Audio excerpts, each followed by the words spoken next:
नमस्कार, विचार मंथन में आपका स्वागत है। बारिश थमी, डेंगू फैला और ऐसा फैला कि सरकार तक सजग हो गई।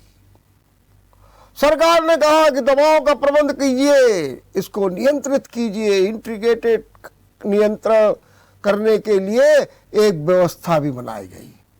मुख्यमंत्री योगी आदित्यनाथ ने नोडल अधिकारी नियुक्त कर दिए।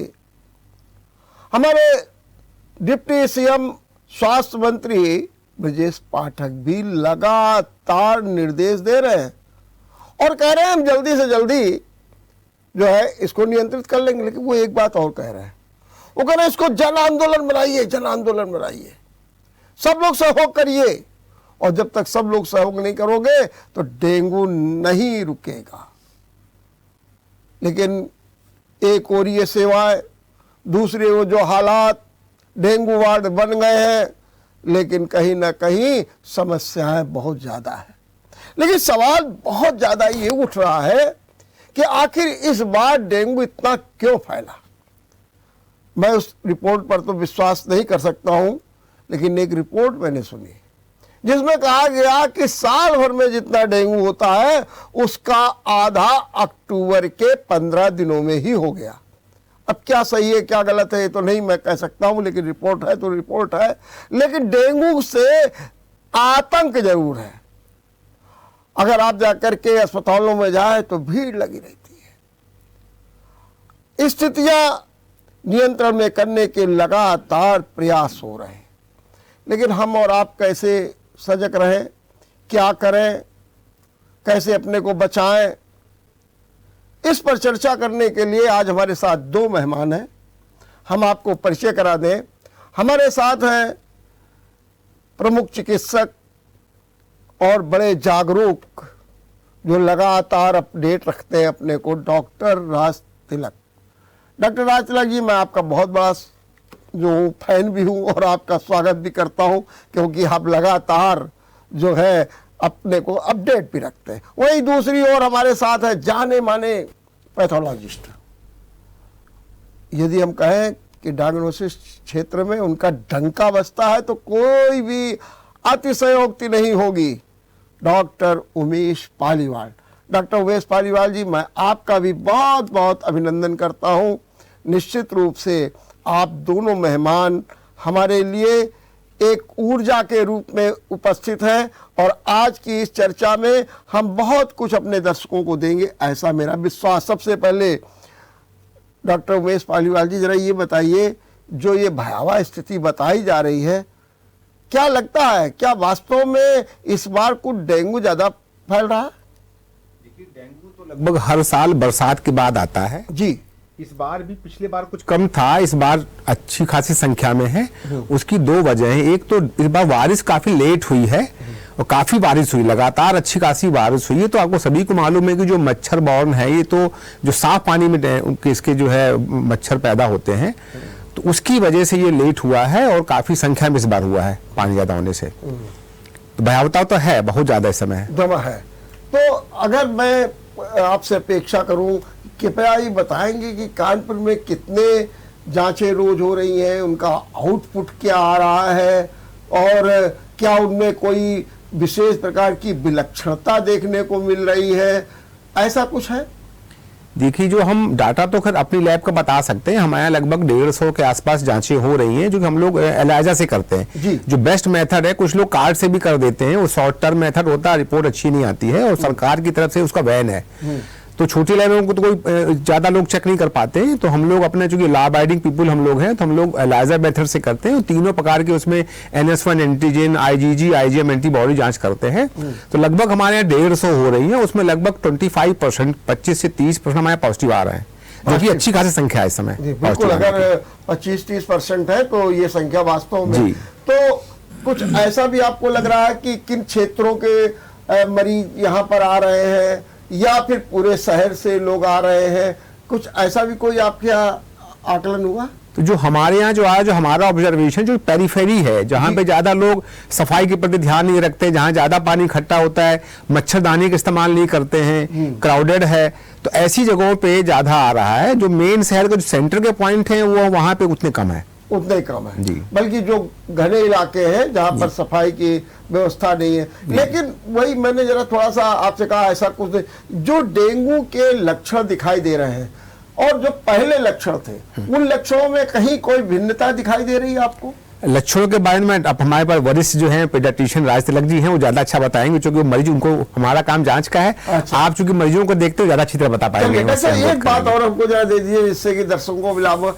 अगर हम आपके डायग्नोसिस सेंटर में जाएं और कह दें कि हमारा जरा डेंगू का जांच कर दिए, तो आप कर देंगे कि आप कहेंगे नहीं पहले डॉक्टर साहब से लिखा के लाइए और फिर होगा, ऐसा कुछ है? देखिए, हम लोगों की प्राथमिकता तो यही होती है कि किसी डॉक्टर से लिखवाएं, लेकिन कई बार मरीज होता है, डॉक्टर की अवेलेबिलिटी नहीं होती, तो हम लोग ऐसा बिल्कुल हार्ड एंड फास्ट रूल नहीं, हम लोग नहीं करेंगे, हम लोग कर देते हैं, क्योंकि हम लोग खुद भी डॉक्टर है, हम लोग एडवाइस कर सकते हैं, लेकिन प्राथमिकता ये होती है किसी डॉक्टर से लिखवाएं। और अगर सामान्य रूप से भी कोई व्यक्ति करवाना चाहे तो आप लोग कर देंगे उसमें कोई, क्योंकि ये तो एक अच्छा काम है, इसमें कोई दे। दूसरी एक और प्रॉब्लम है कि इस बार कह रहे हैं लोग कि प्लेटलेट्स को लेकर के भी काफी चिंताएं हो रही हैं।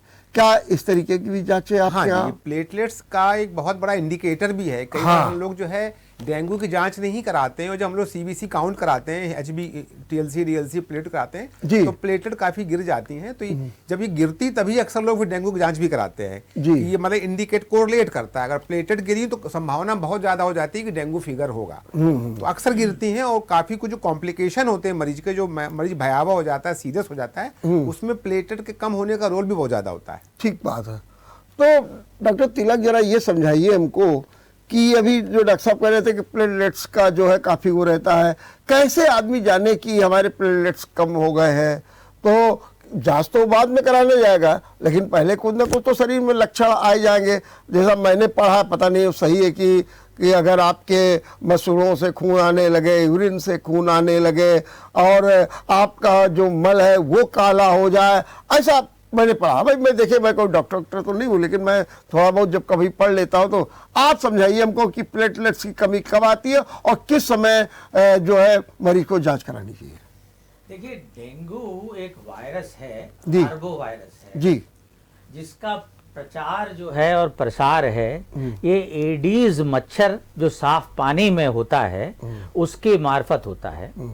और जब ये मच्छर काटता है तो अगर मान लीजिए किसी ऐसे मरीज को काट ले जिसके अंदर डेंगू का वायरस उस समय प्रसार पे है शरीर में, वायरीमिया की स्थिति कहते हैं हम लोग, वो प्रारंभिक 1 हफ्ते में होती है, उसमें भी शुरू के 4-5 दिन ज्यादा। तो ये वायरस उस खून को जो वो पीता है उसके साथ इसके मच्छर के शरीर में पहुंच जाता है। और ये मादा मच्छर होती है एडीज की, जो पुरुष मच्छर है वो ये नहीं करता। हाँ, ये एक बड़ी बात है। हाँ जी। अच्छा, और अपना भोजन प्राप्त करने के लिए कम से कम 4-5-6 लोगों को काटती है। और इसकी खास बात यह है कि ये 400 मीटर से ज्यादा दूर तक जा नहीं पाती, उड़ नहीं पाती, और थोड़ा नीचे उड़ती है तो प्रायः पैर में या कमर के नीचे के हिस्सों में इसके काटने का जो मामला है वो ज्यादा होता है। और ये दिन के समय काटने वाला मच्छर है। तो जब ये मच्छर काट लेता है तो वो वायरस इसके शरीर में पहुंच गया, और कुछ समय में वो धीरे धीरे विकसित हो जाता है इसके शरीर में भी। जब ये दोबारा खून पीने जाती है तो ये जिस व्यक्ति को भी काटेगी वो खून पीते समय वायरस से उसको संक्रमित कर देती है। तो जब व्यक्ति वायरस से संक्रमित हो गया तो लक्षण आमतौर पे वैसे ही होते हैं जैसे किसी वायरल बुखार के हैं, लेकिन कुछ खास चीजें जो डेंगू में होती हैं वो हमें भेद करने में मदद करती हैं। जैसे सर दर्द होना, आंख के पीछे दर्द होना, हम लोग रेट्रोबल्बर पेन कहते हैं उसको, या शरीर पे दाने चकत्ते निकल आना, रीढ़ की हड्डी में बहुत दर्द होना, कुल मिलाकर के कमजोरी बहुत महसूस होना, जोड़ों में दर्द होना, मांसपेशियों में दर्द होना। वैसे ये किसी भी वायरल में हो सकता है, लेकिन ये कुछ प्रारंभिक संकेत हैं कि वायरल हो, जुकाम खांसी न हो और ये सब हो तो इस बात की प्रबल संभावना है कि डेंगू हो सकता है। और अगर घर में या आसपास कुछ और लोगों को भी डेंगू है या हुआ है तो ये और भी इस बात का समर्थन करता है। तो ये जो बुखार है, बहुत बार अगर जांच न कराई जाए तो सामान्य बुखार कह के गुजर जाता है और इससे ज्यादा इसमें कुछ भी नहीं होता है। इसको हम लोग डेंगू फीवर कहते हैं।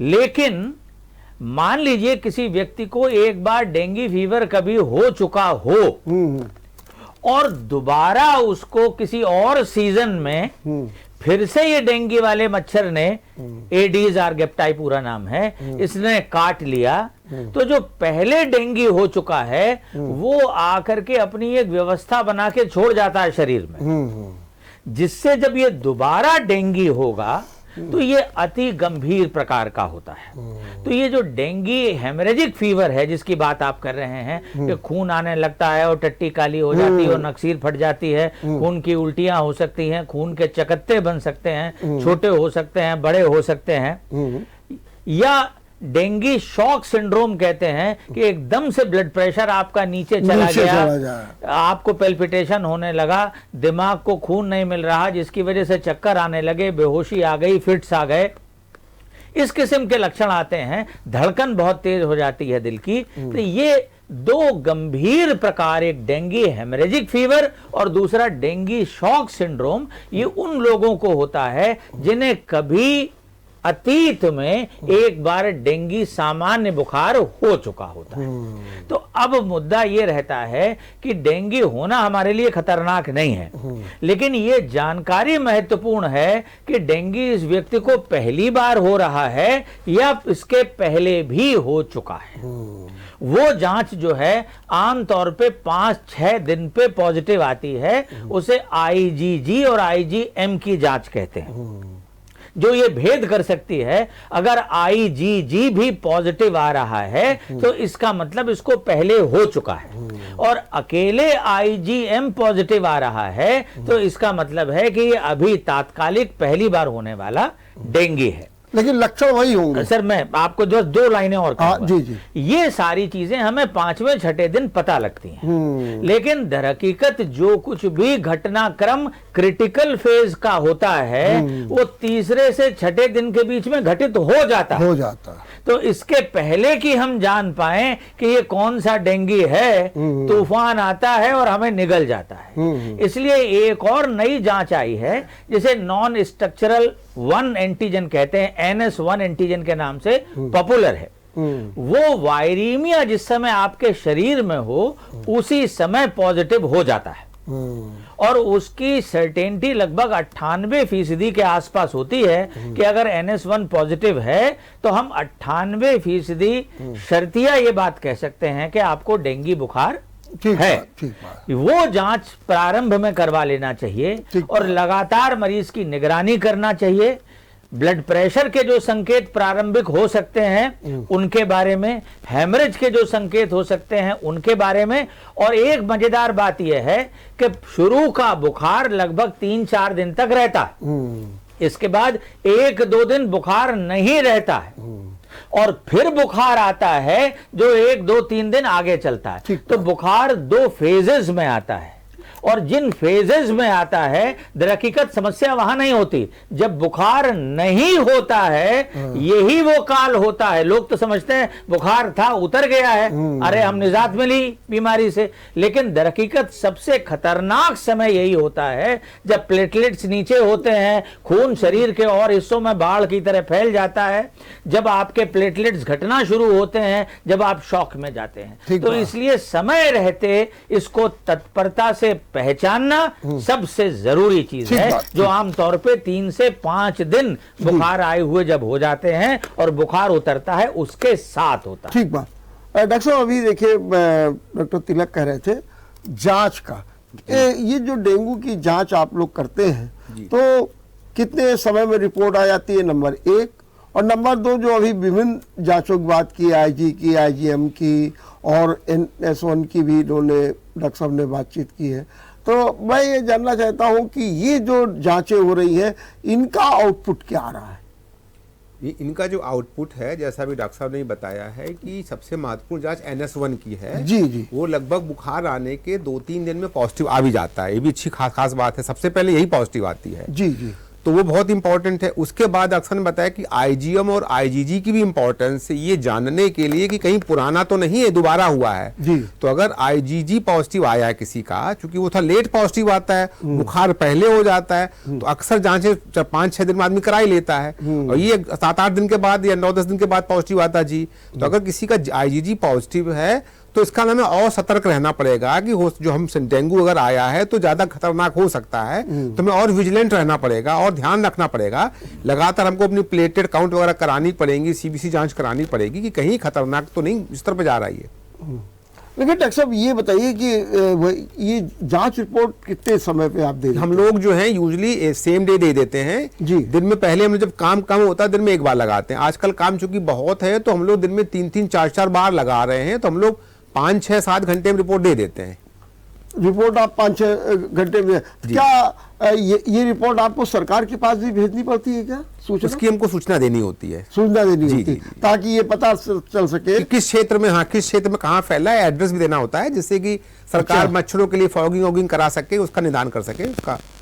आपने जब जांच के लिए लोग आते हैं तो कोई विशेष आपको प्रॉब्लम आती है कि जांच तो लोग कराने आ जाते हैं लेकिन ये सावधानी नहीं बरतते हैं, ये सावधानी नहीं बरतते हैं, जिसके कारण ये दिक्कतें आती हैं? और अगर कोई जांच कराने आए तो क्या सावधानी बरतनी चाहिए, थोड़ा सा ये भी बताएं। देखिए जांच का एक तो पहली बात है, लोग कई बार डाटा देने से खतराते हैं, बताना नहीं चाहते हम कहाँ रहते हैं, हमारा मोबाइल नंबर क्या है। तो कुछ जांचें ऐसी है, टीबी के है, टीबी एक ऐसी बीमारी जिसका जरूरी हो गया पता करना, सरकार भी सहायता करती, पैसे देती, दवाई देती है।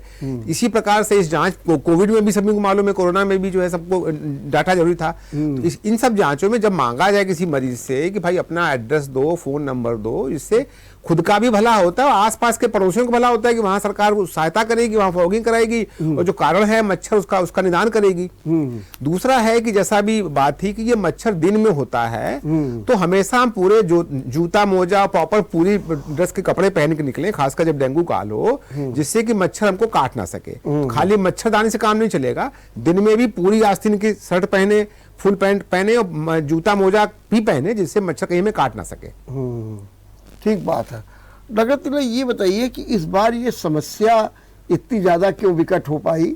इसका क्या कारण आप मानते हैं कि एकदम जैसा कि अभी डॉक्टर साहब भी रिपोर्ट दे रहे थे कि 150 आते हैं उसमें 25-30%, ये इसका कारण एकदम क्या हो गया? सर मैं आने के पहले डाटा देख रहा था कुछ जी, और मुझे जो डाटा दिखाई दिया उससे वो देख के मैं खुद चौंक गया कि भारत में इस समय कितने डेंगू के मरीज हैं जी। और वो बता रहा था कि पिछले 6 साल में इतना डेंगू का प्रकोप नहीं हुआ जितना इस वर्ष हो रहा है। हाँ यही जी, ये बड़ी खबर है और हमें लगता है कि ये एक बड़ी जन समस्या, जो पब्लिक हेल्थ प्रॉब्लम जिसे कह सकते हैं आप, जन स्वास्थ्य की समस्या, उसकी तरह हमारे सामने है। और अगर तत्परता से कुछ न किया गया तो बहुत बड़े संकट में हम फंस जाएंगे। दरहकीकत पहले ये मच्छर सिर्फ शहरों में पाया जाता था, एडीज आर्गेप्टाई, तो इसका प्रकोप शहरों में होता था।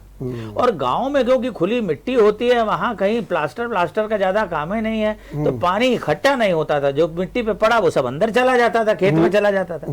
तो इसलिए वहां जब जल का कलेक्शन नहीं था तो ये कम होता था। लेकिन इधर गांव देहात से भी जो खबरें आ रही हैं, ये औद्योगिकरण जो हो रहा है, अर्बनाइजेशन, इनडिसिप्लिन्ड अर्बनाइजेशन, कहीं पे भी रोज रेलवे ट्रैक के किनारे, सड़क के किनारे हटमेट्स बने हुए हैं, लोग सीमित साधनों में गुजारा कर रहे हैं। और सर मुझे ऐसा लगता है कि आबादी जितनी तेजी से बढ़ी है, जन सुविधाएं उस तेजी से आकार नहीं ले पाई हैं। दूसरा, कोरोना ने लोगों की कमर तोड़ दी है और उनके पास अपने जीविका चलाने के पर्याप्त साधन नहीं है। बहुत से लोगों के रहने सहने का स्तर जो है बहुत नीचे चला गया है। फिर लोग बचत करना चाहते हैं, दवाइयों के खर्चे पे भी, जांच के खर्चे पे भी, इलाज के खर्चे पे भी। तो जो डिटेक्शन रेट हमारा है वो हम डिटेक्ट तो करते हैं लेकिन लेट डिटेक्ट कर पा रहे हैं। शायद ये लोग जल्दी आ जाते अगर इनका हाथ खुला होता। सरकारी अस्पताल जो हैं वो भीड़ से पटे पड़े हैं और ये समझ में नहीं आता कि इसको कैसे निपटाया जाए। ये बात ठीक है कि पिछले 70-75 साल के अंदर स्वास्थ्य की तरफ कोई ध्यान नहीं दिया गया है और अब तमाम इस तरह की समस्याएं हमारे सामने मुंह बा के खड़ी हो गई हैं, तो इनका निराकरण जरूरी है।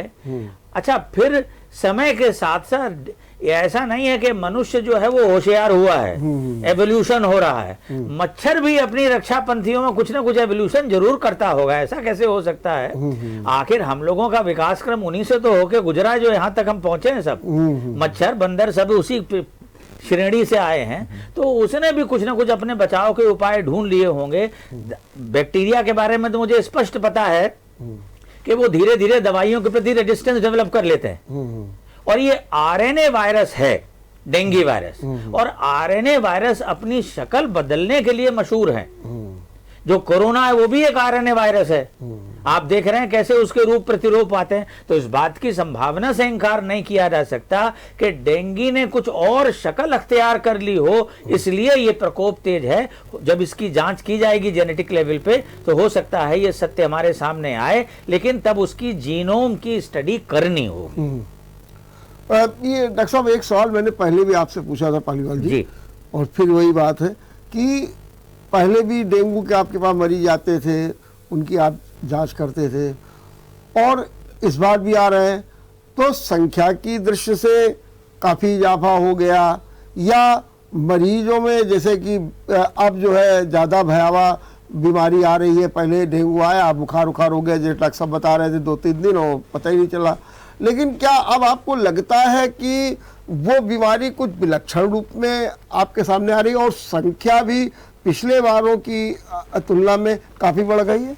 जहाँ तक संख्या की बात है, उसका संख्या का तो सीधा अर्थ ये कि इस बार लगभग पूरे उत्तर भारत में बहुत लेट बारिश हुई है और बहुत ज्यादा बारिश हुई है, तो पानी का जमाव इस बार ज्यादा हुआ है। तो उसके लिए जो ब्रीडिंग फील्ड होती है मच्छरों के लिए, उनको ज्यादा उपलब्ध रही है, तो इसलिए ज्यादा मच्छर की ब्रीडिंग हुई है और इसलिए ज्यादा संख्या आ रही है इस बार। जो भयावता की बात है, तो क्योंकि जितने साल आगे बढ़ते जाएंगे तो पुराने हल्के फुल्के लक्षण आए, ज्यादा नहीं बढ़ा, तो पुराने जिनको एक बार हो चुका था अब दोबारा जिनको हुआ है तो उनके लक्षण इस बार ज्यादा गंभीर होंगे। प्लेटलेट ज्यादा गिरेगी, सिम्टम जैसा बताए गए कि खून की उल्टी होना, काली लैट्रीन होना, चकत्ते पड़ना, ये सब जो लक्षण हैं हमारे ये कुछ ज्यादा दिख रहे हैं इस बार, तो ये वजह उसकी है। डॉक्टर साहब, थोड़ा आप ये बताइए कि ये जो डेंगू है ये बच्चों में ज़्यादा जो है अपने मतलब उनको शिकार बनाता है, या महिलाओं को, या पुरुषों को, या कोई ऐसा कोई अनुपात नहीं है? लेकिन अगर देखा जाए तो जो बेड्स हैं उनमें बच्चे भी बहुत संख्या में आ रहे हैं, तो ये क्या कारण आप मानते हैं? देखिए, बेसिकली जो मच्छर है वो समाजवादी होता है सर। अच्छा, और सबको एक निगाह से देखता है, सबको प्यार से देखता है, वो मोहब्बत करता है ना, और वो नहीं जानता। और दरहकीकत आप देखें, जो मच्छर काटता है वो खुद उस बीमारी का शिकार होता है। उसको जब डेंगू होता है और दूसरे को काटता है तभी तो डेंगू उस तक जाता है। तो ये सिर्फ बीमार है जो बेचारा अपने भोजन के लिए, और जो ये मच्छर है मादा ही क्यों लेती है इसका भी कारण है, क्योंकि मादा जब गर्भिणी होती है और अंडे देना होता है तो वो फूलों और पत्तियों के रस से अपनी जो प्रोटीन की जरूरत है उसे पूरा नहीं कर पाती, इसलिए सिर्फ उस समय वो मनुष्य के खून पे डिपेंडेंट हो जाती है। और यही नहीं, कुछ जो लोअर प्राइमेट्स हैं उनका भी खून ये पीते हैं। तो बाय एंड लार्ज मुझे ऐसा लगता है कि इस बात में दम है जो उमेश कह रहे हैं कि बाय एंड लार्ज धीरे धीरे प्राइमरी केसेस का एक बड़ा पूल तैयार हो गया है, और अब जब दोबारा उनको डेंगू हो रहे हैं तो ये खतरनाक हदों तक पहुंच रहा है। ये एक बहुत पॉसिबल कारण है और इसीलिए ये संज्ञान में आ भी रहा है। पहले हुआ होगा तो कहिए गणना में कभी आए ही ना हो। ठीक बात है। डॉक्टर साहब, ये पालीवाल जी ये बताइए कि अभी आप कह रहे थे कि कैसे घने इलाकों में है, तो अब उन घने इलाकों में क्या किया जाना चाहिए? क्योंकि पानी, जैसा कि आप लोग कह रहे हैं कि पानी देर से बरसा और अभी है, लेकिन पानी तो धीरे धीरे सूख भी गया, सब कुछ हो गया है, लेकिन उसके बाद भी मच्छर का फैलना और डेंगू का फैलना लोगों को परेशान कर रहा है। इसका कारण आप क्या मुख्य रूप से क्या मानते हैं और क्या किया जाना चाहिए? देखिए, करने का तो ये है कि हमको मच्छरों की जो फॉगिंग वाला मामला है जी, फॉगिंग करे सरकार, तो फॉगिंग कर सकती है। सरकार तो ये कर नहीं सकती कि टायरों में खट्टा पानी, नालियों को पानी, वो तो आम जनता को अवेयर रहना होगा कि हमारे घर में कूलर की टंकियां हैं, टायर हैं, गमलों में पानी था, तो उसको समय से चेत करके वो करते। अब तो खैर चूंकि वो बरसात भी खत्म हो गई, लेकिन चूंकि पैदा इतने हो चुके हैं मच्छर, अब उनको मारना है बेसिकली, और पब्लिक को अपना बचाव करना है। तो सरकार को तो ये है कि जितनी मैक्सिमम फॉगिंग हो सके उतनी फॉगिंग की जाए, जिन मच्छरों का नाश हो, और जनता अपने को बचाए। मच्छरदानी जब लेटे दिन में भी तो मच्छरदानी इस्तेमाल करे, और कपड़े प्रॉपर अपने को प्रोटेक्ट करे, जिससे मच्छर अगर आए भी तो मच्छर काट करके हमको जो वायरस है वो दे ना सके। लेकिन मैं कुछ कहना चाहता हूँ। एक मिनट में डॉक्टर साहब से एक बात और पूछे। डॉक्टर साहब, लेकिन कहते हैं कि मच्छरों की जो आयु होती है वो तो बहुत कम होती है, ज्यादा तो होती नहीं है। जी जी, तो इसके बारे में क्या कहेंगे आप? नहीं, आयु का ऐसा ना, क्योंकि वो तो कुछ दिन या कुछ महीने होती है, सालों नहीं होती है जी। तो एक ब्रीडिंग घंटों होती है केवल? नहीं, हाँ, 15-20 दिन तक लगभग। अच्छा, जी जी, 15 भी। हाँ, तो आप क्या कह रहे थे डॉक्टर साहब? सर, मैं ये कह रहा था जी कि इनके लिए जो सबसे आइडियल टेम्परेचर है डेंगू के मच्छर एडीज के लिए, वो 15 डिग्री से लेके 30 डिग्री तक है। और अगर आप इस समय का टेम्परेचर चार्ट देखें पिछले कम से कम 2 हफ्ते का, तो मिनिमम टेम्परेचर ऐसे ही 12-15 डिग्री तक जाता है, 18 डिग्री तक जाता है, अधिकतम 30-32 तक जाता है। तो इस समय जो टेम्परेचर रेंज चल रही है इनके लिए सबसे मुफीद है। एक दूसरी चीज कि मच्छर तो ये मर जाते हैं, लेकिन जो इनके अंडे जहां ये छोड़ जाते हैं वो 1 साल तक बचे रह सकते हैं उस जगह पर। इसलिए इस सीजन के अंडे हो सकता है जर्मिनेट करें अगले सीजन में जाकर के और अंडे दें जब दोबारा पानी वहां पे आ जाए। और हम फॉगिंग के जरिए से भी सिर्फ मच्छर मार सकते हैं, अंडे नहीं मार सकते। डॉक्टर साहब, ये बताइए कि इसमें आपके हिसाब से, अगर मान लीजिए आप से नगर निगम के लोग या स्वास्थ्य विभाग के लोग आपसे पूछे कि इतने केसेस बढ़ रहे हैं, हमें सर्वोच्च प्राथमिकता के आधार पर क्या करना चाहिए? डॉक्टर साहब पालीवाल जी, आप बताइए कि क्या आप सुझाव देंगे? 2 चीजें हैं, एक तो फॉगिंग जरूरी है, दूसरा अवेयरनेस और ज्यादा जरूरी है। हम लोगों को कितना जागरूक कर सकते हैं जी। देखिए, बचाव, prevention is better than cure जी। तो बचाव सबसे ज्यादा जरूरी है कि बच के रहें। दूसरा, अफरा तफरी का माहौल न बने। कई बार क्या होता है, प्लेटेड काउंट होती है 80,000, कहते खून चढ़ाओ खून चढ़ाओ खून चढ़ाओ। तो पब्लिक में अवेयरनेस जरूरी है कि लोग पैनिक हो जाते, घबरा जाते हैं, उससे माहौल खराब होता है, जो हमारी सुविधाओं पे बोझ पड़ता है। तो प्लेटलेट 70-80 हजार यानी 25-30 हजार में भी कई बार कोई प्रॉब्लम नहीं होती है। तो अब में पहले जमाने में 1 लाख के नीचे लोग जो है ब्लड चढ़ा दिया करते थे, फिर क्राइटेरिया आया कि 50 हजार के नीचे ब्लड चढ़ाया। अब तो लोग 20 हजार में प्लेटलेट नहीं चढ़ाते हैं, वो कहते हैं अब तक कोई सिम्टम नहीं होगा, प्रॉब्लम नहीं चढ़ाएंगे। तो संसाधनों का दुरुपयोग भी बहुत हो रहा है, तो लोगों को अवेयर करना भी जरूरी है कि संसाधन उसको मिले, जैसे प्लेटलेट चढ़ाना है, जो ज्यादा सीरियस है उसको मिल नहीं रहा है, और जो कम सीरियस हैं लेकिन खर्च कर सकते हैं, सुविधाएं उनके पास में है, तो वो सुविधा के हिसाब से ज्यादा दुरुपयोग भी हो रहा है उसका। तो संसाधन सीमित हैं, उन संसाधनों को सबको अवेयर किया जाए, उस उचित व्यक्ति को ही जिसको जरूरतमंद है उसको ही सुविधाएं मिले, ये अवेयरनेस बहुत जरूरी है। जी डॉक्टर तिलक, आपसे ये जानना, जैसे भी प्लेटलेट्स की बात अभी कर रहे थे डॉक्टर साहब, जी कह रहे थे कि क्या ये प्लेटलेट्स जो है किसी खान पान से भी बढ़ाई जा सकती है, या फिर उसका केवल एक ही है उपचार है कि प्लेटलेट्स चढ़ाई जाए और उसके लिए किन स्थितियों में हो? जैसा डॉक्टर साहब ने बहुत अच्छी बात बताई कि हमारे संसाधन सीमित है, हमको लाभ उठाना चाहिए। क्या कहेंगे आप, क्या कुछ खान पान से भी प्लेटलेट्स बढ़ सकती है क्या? देखिए सर, एलोपैथी यानी जो वैज्ञानिक मेडिसिन है, साइंटिफिक मेडिसिन है, वो ऐसी किसी बात को स्वीकार नहीं करती है। लेकिन अब हम अकेले तो है नहीं, इस देश में बहुत सारी आयुर्विज्ञान की सोचें चल रही हैं। कुछ आयुर्वेद वाले भी हैं, कुछ नेचुरोपैथ भी हैं, कुछ होम्योपैथ भी हैं, कुछ यूनानी भी हैं। तो लोग प्रायः उनकी सोच को एलोपैथी के सोच पे आरोपित करने की कोशिश करते हैं। जैसे यूं मान लेंगे खेलेंगे तो हम क्रिकेट, लेकिन साहब बॉल टेबल टेनिस की होगी। तो मुझे ऐसा लगता है भैया जो खेल खेलो उसके नियम से खेलो। जब वो खेलना टेबल टेनिस खेलना तो खेलना फिर टेबल टेनिस के नियम से। तो ये आपस में जो ये घालमेल होता है तमाम पैथियों और उनकी सोच का, ये कई बार परेशानी की जड़ बनता है। मैं एलोपैथी का चिकित्सक हूं और अपने किताबों के रेफरेंस से दावे के साथ कह सकता हूं, खाने पीने की किसी चीज से प्लेटलेट का कोई सरोकार नहीं है। एक दूसरा ये कि प्लेटलेट की संख्या आमतौर पे निचली जो हद है उसकी वो 1.5 लाख के आसपास होती है। लेकिन WHO कहता है आप इसको थ्रोम्बोसाइटोपिनिया यानी प्लेटलेट की कमी तब कहें जब 1 लाख से कम हो। लेकिन इसके दुष्प्रभाव आमतौर पे जब ये 20,000 से कम होने लगती है तब परिलक्षित होते हैं। तो मान्यता ये है या तो इसके दुष्प्रभाव आपको पहले ही दिखाई दे जाएं कि कहीं से ब्लीडिंग होने लगे, ओवियस ब्लीडिंग, या प्लेटलेट 20,000 के नीचे पहुंच जाए तब इसकी जरूरत होगी। और बुनियादी तौर पे डेंगू बुखार प्लेटलेट्स का बुखार नहीं है। प्राइमरी प्रॉब्लम इसके अंदर नसों के अंदर जो बांध बना हुआ था पानी का और खून की तरह बह रहा था, वो उस बांध का टूट जाना है और पूरे शरीर में बाढ़ आ जाना है। ये जो शरीर नसों का खून है ये फेफड़े की झिल्ली में, हृदय की झिल्ली में, पेट के अंदर, त्वचा के नीचे, पूरे शरीर में जब फैल जाता है तो एकदम से हमारा ब्लड प्रेशर नीचे गिर जाता है, खून गाढ़ा हो जाता है, बह नहीं पाता। और जो खून का काम है आवागमन का, ट्रांसपोर्टेशन का है कि वो एक जगह से चीजें दूसरी जगह पहुंचाता है।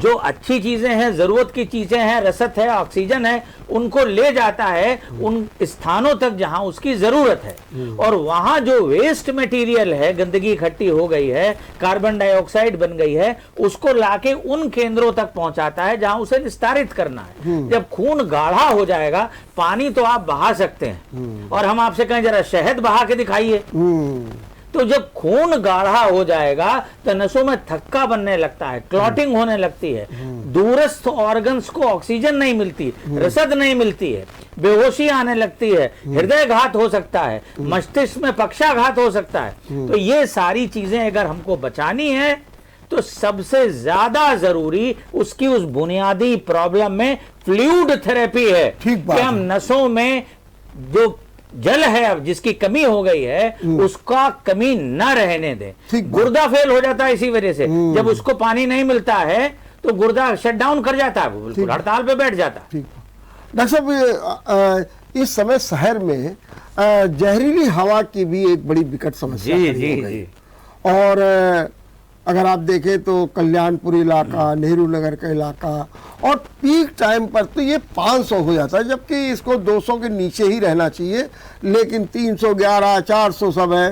डॉक्टर साहब, मैं पालीवाल जी आपसे ये जानना चाहता हूँ, जो ये समस्या खड़ी हुई है इसको लेकर के भी आपका डायग्नोसिस सेंटर्स या आप लोग क्या कर रहे हैं?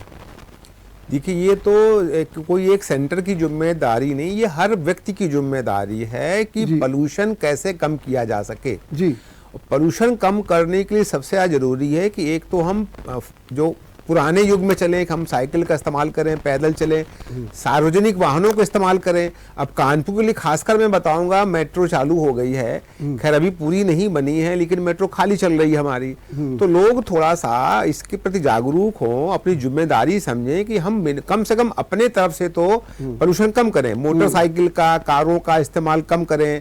अगर इस्तेमाल वाहन का कर भी रहे हैं तो अपने कम से कम जो हमारा पोल्यूशन का पूरा जो पैमाना है, अक्सर हम देखते हैं कि पोल्यूशन कराने जाओ तो बिना करे सर्टिफिकेट दे देते हैं। हम तो कह रहे डांटते भैया तुमने क्यों कर दिया, कि आपको सर्टिफिकेट चाहिए ना खाली। हमने हमें सर्टिफिकेट नहीं चाहिए, हमें तो ये देखना हमारी गाड़ी में पोल्यूशन कितना निकल रहा है, आप खाना पूरी नहीं करनी मेरे को। तो थोड़ा उसके लिए जनता को भी जागरूक रहना पड़ेगा कि हर गाड़ी का पोल्यूशन सर्टिफिकेट प्रॉपर हो, जिससे पोल्यूशन ना हो। जितने भी सोर्स हैं, चाहे लोग अक्सर देखा हो जाड़े में टेम्परेचर अभी ज़्यादा नहीं गिरा है लेकिन अलाव मिल गया, लकड़ी मिल गई, जला रहे हैं, कूड़ा लोग जला देते हैं। मतलब इतनी गंदी बात है कि जो हमारे पेड़ पत्ते जो सड़क होते हैं, जो हमारा खाद बन सकते हैं, जो घास फूस हमारे जो खाद बन सकते हैं, जमीन की उर्वरक क्षमता को बढ़ा सकते हैं, उस उर्वरक क्षमता को बढ़ाने के बजाय उसको ऊपर से पॉल्यूशन दे रहे हैं, कार्बन डाइऑक्साइड बढ़ा रहे हैं।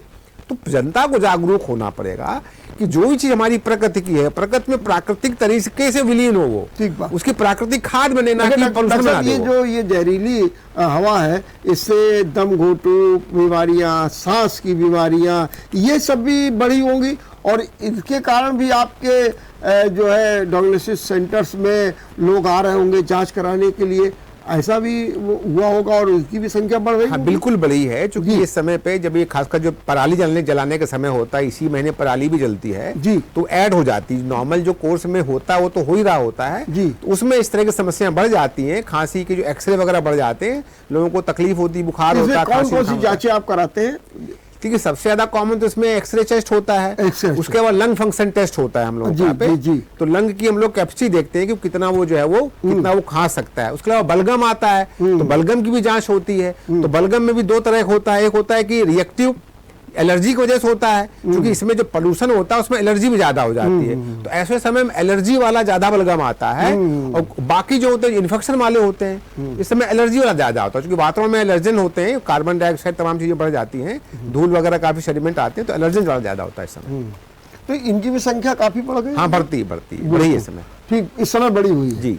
ठीक, डॉक्टर साहब आप बताइए कि जो ये कोहराम मचा हुआ है, इसमें कहते हैं सबसे ज्यादा प्रॉब्लम सांस की आ रही है, और क्या इसके अलावा भी आप कोई अलग स्थितियां देख रहे हैं?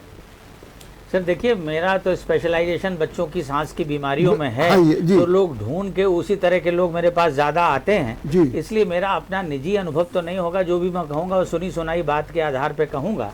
लेकिन ये जरूर कहूँगा कि सांस के जो रोगी मेरे पास इस सीजन में आए हैं, इतने पिछले 10 साल में नहीं आए थे जो पिछले 10 दिनों में आए हैं, है ना।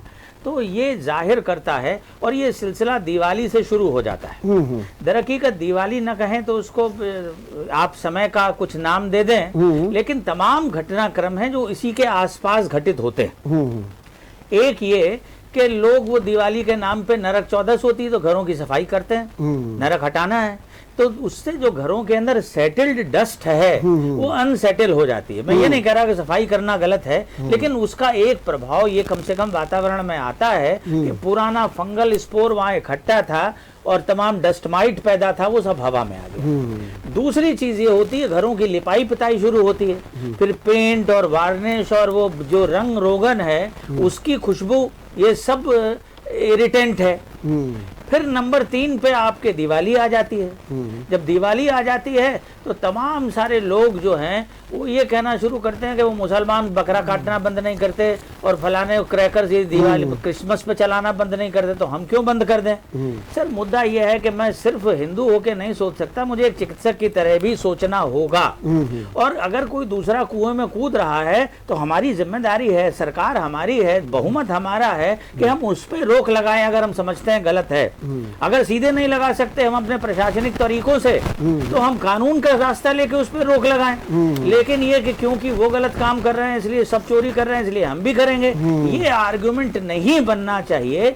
मुझे नहीं लगता भगवान राम जब लौटे होंगे अयोध्या उस समय पटाखे और बारूद का आविष्कार हो गया होगा, लोगों ने दिए जलाए हों, ये तो समझ में आता है, लेकिन उस समय लोगों ने पटाखे छोड़ाए हों ये मेरी समझ में नहीं आता किसी तरह। लेकिन अब समझाना मुश्किल है, क्योंकि सर वो जब ध्रुवीकरण है देश के अंदर, और है सर, इसको तो मानना पड़ेगा आपको, तो वो हर आदमी अपने आप को सही साबित करने की कोशिश कर रहा है, वो चाहे तर्क हो चाहे कुतर्क हो, उसका सहारा लेके कर रहा है इसको। तो मैं दिवाली के पहले अपने तमाम मरीजों से कहता हूँ, भैया इनहेलर की खुराक बढ़ा दो, मुंह पे मास्क लगा के रहो। तमाम दमा के मरीज हैं कि पटाखा खुद न चलाना, जब चले तो भैया घर के अंदर रहना। लेकिन साहब जो घर के अंदर भी हवा आती है उसका निर्माण हम खुद थोड़ी करते, वो तो बाहर की हवा है जो घर के अंदर चली आती है। और फिर जितना रईस आदमी, जैसे अभी उमेश कह रहे थे कि जो ज्यादा शक्ति संपन्न है वो सुविधाओं को प्रायोरिटी में खींच ले जाते हैं, प्लेटलेट की जरूरत नहीं है फिर भी चढ़वा रहे हैं। ऐसे ही एक भोला सा प्रदर्शन होता है कि हम कितनी लंबी पटाखों की लड़ी जला सकते हैं, कितना धूम धड़ाम कर सकते हैं, कितनी देर तक कर सकते हैं इसको।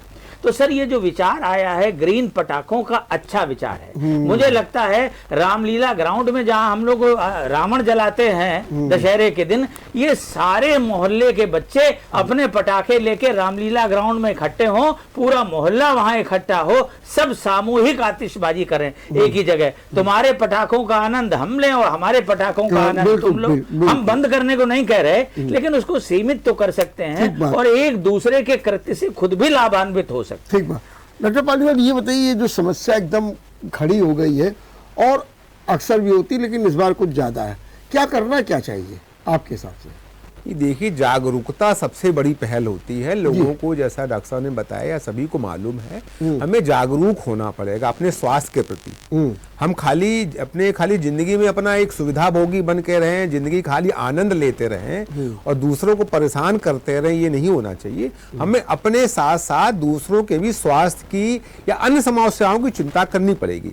मनुष्य एक सामाजिक प्राणी है, हमें आपस में सहकारिता से, संभाव में एक दूसरे की सहायता करते हुए जीना पड़ेगा। तभी हम कुछ ऐसा निर्णय ले सकते हैं कि एक दूसरे की चिंता करके तभी समाज आगे बढ़ सकता है।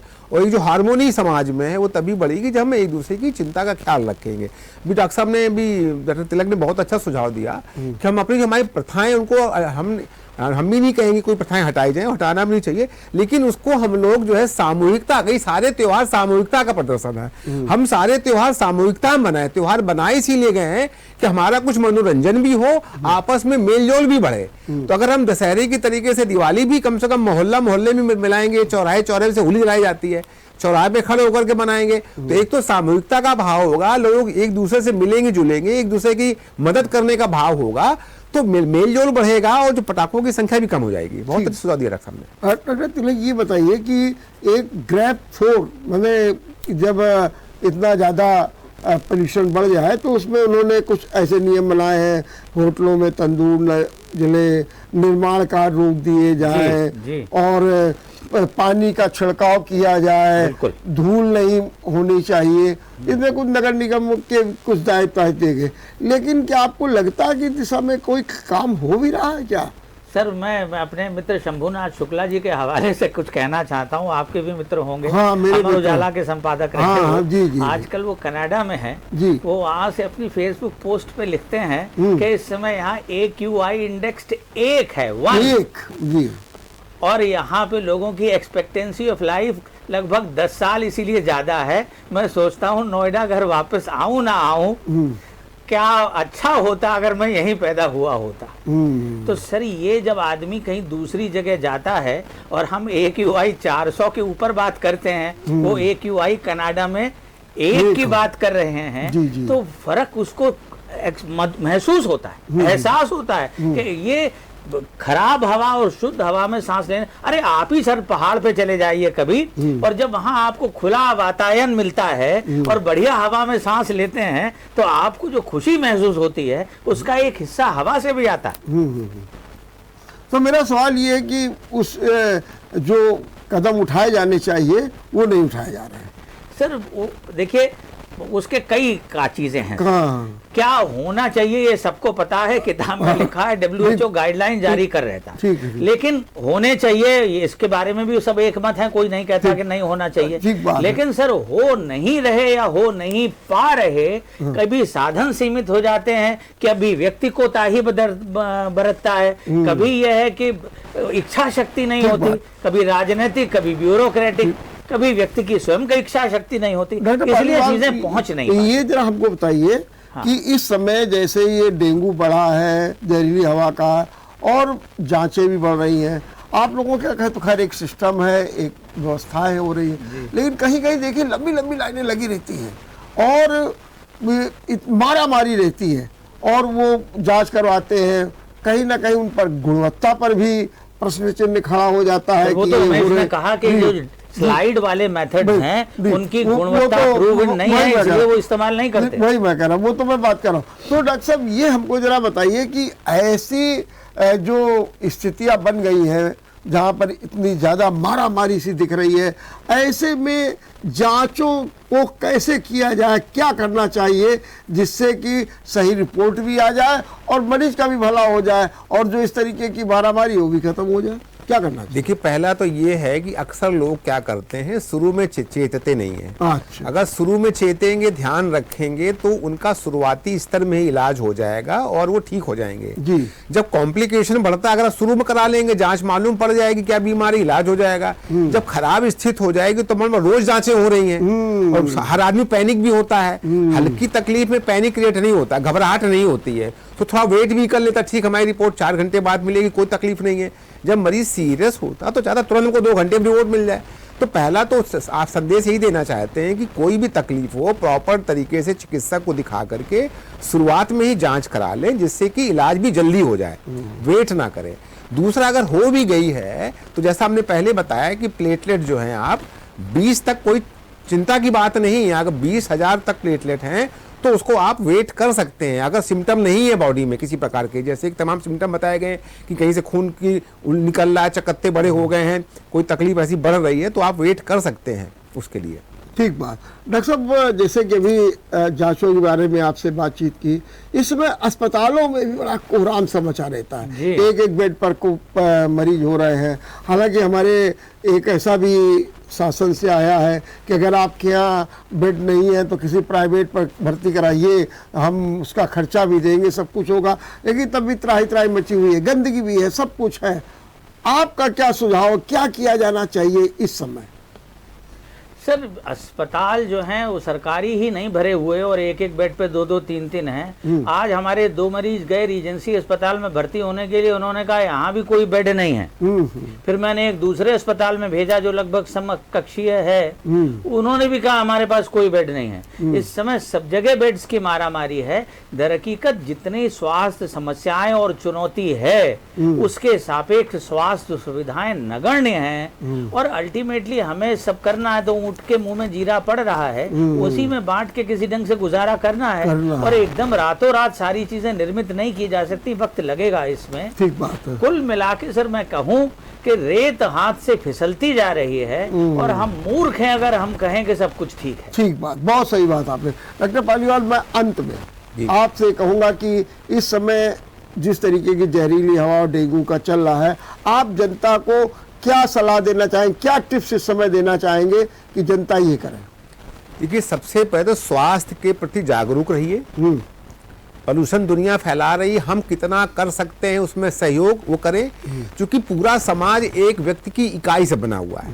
हम अक्सर आरोप प्रत्यारोप करते हैं कि प्रधानमंत्री को ये करना चाहिए, मुख्यमंत्री को ये करना चाहिए, डीएम को ये करना चाहिए, लेकिन हमारी क्या जिम्मेदारी है वो एहसास नहीं होता है। तो हर व्यक्ति जागरूक बने, जो कर सकता वो करे, चाहे वो पोल्यूशन कम करना हो वो करे, चाहे वो मच्छर के लिए पानी का जो इकट्ठा ना हो वो करे, चाहे अपना ख्याल रखने के लिए वो प्रॉपर तरीके से कपड़े पहने, मच्छरदानी का इस्तेमाल करे वो करे।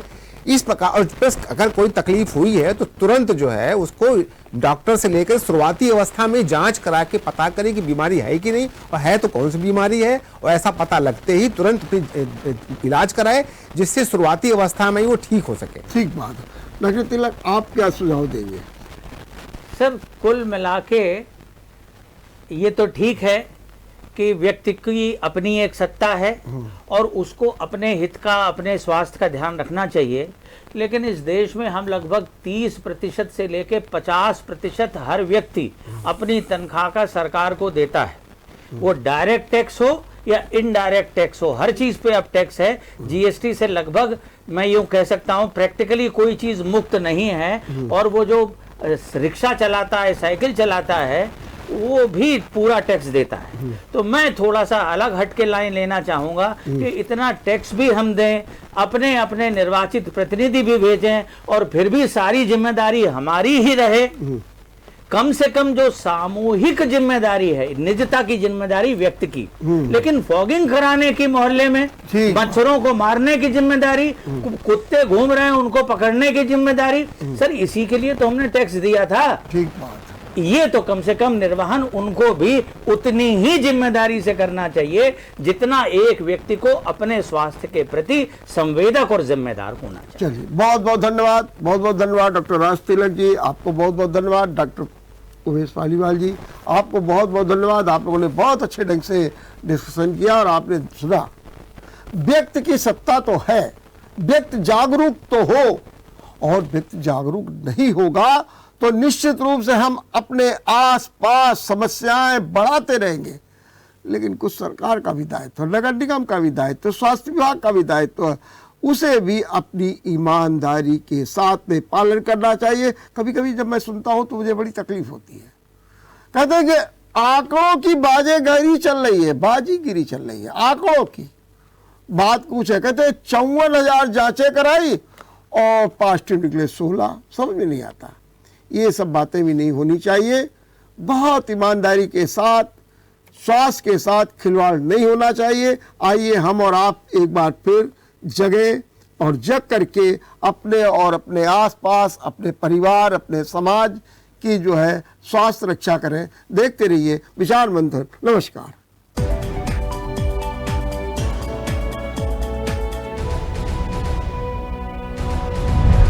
अगर आपको हमारा वीडियो पसंद आया हो तो हमें लाइक करें, सब्सक्राइब करें और ज्यादा से ज्यादा शेयर करें। और हाँ, बेल आइकॉन दबाना ना भूलें ताकि हर खबर का अपडेट आप तक पहुंचे तुरंत।